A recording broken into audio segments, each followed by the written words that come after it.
chers amis de Génération Kaizen, nous revoici pour parler des fonctions de l'animateur BAFA. Aujourd'hui, la troisième fonction. La troisième fonction nous place directement dans le travail en équipe. Il s'agit en effet de participer au sein d'une équipe. Et cela met l'accent sur le fait que animateur, c'est quelquefois un travail solitaire, mais le plus souvent, c'est au sein d'une équipe qui doit être coordonnée, s'entendre, se compléter. Cette participation au sein d'une équipe consiste en la mise en œuvre d'un projet pédagogique.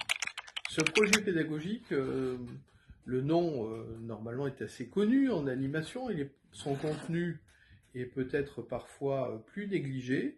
Nous ferons prochainement une vidéo plus précise pour expliquer notamment aux directeurs, mais également aux animateurs qui participent à l'élaboration du projet, ce qui est attendu dans ce document de mise en œuvre. Ce projet pédagogique qui va définir un certain nombre d'items, de choses importantes pour organiser la vie quotidienne et les activités des enfants, le fonctionnement de l'équipe, plein d'autres choses, doit être en cohérence avec un projet éducatif. Alors, vous me dites, mais alors, projet pédagogique, éducatif, est-ce que c'est la même chose? Ben non, justement. Ce projet pédagogique, c'est celui du directeur avec son équipe, qui doit être cohérent avec le projet éducatif qui est celui de l'organisateur. Si vous travaillez en mairie, eh bien, le conseil municipal aura validé, aura délibéré sur le projet éducatif. Si vous travaillez dans une association, c'est pareil, l'assemblée générale, ou au moins le conseil d'administration ou comité directeur aura validé le projet éducatif. Que dit-il, ce projet éducatif? Eh bien, il retrace les grandes valeurs, les grands principes, les grandes intentions de l'organisateur. Dans quel esprit vous devez travailler?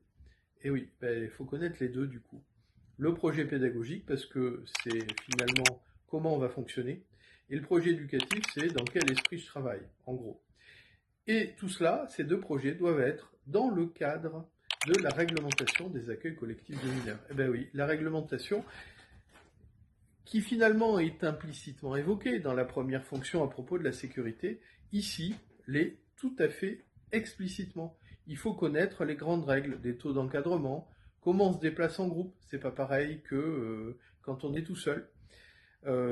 Qu'est-ce qui est interdit, autorisé en matière de sécurité, d'hygiène alimentaire? Ben oui, par exemple, on ne peut pas garder les restes des plats préparés, mais on aura l'occasion d'en parler dans d'autres vidéos, parlant peut-être du HACCP, ou en tout cas, pour ceux qui ont entendu ce sigle, ou d'autres conditions, qui concernent les allergies, la prévention de tous les risques liés à la santé des enfants. Ben, tout cela doit être connu. Travail en équipe, projet pédagogique, projet éducatif et réglementation des accueils collectifs de mineurs. Bon travail, les futurs animateurs.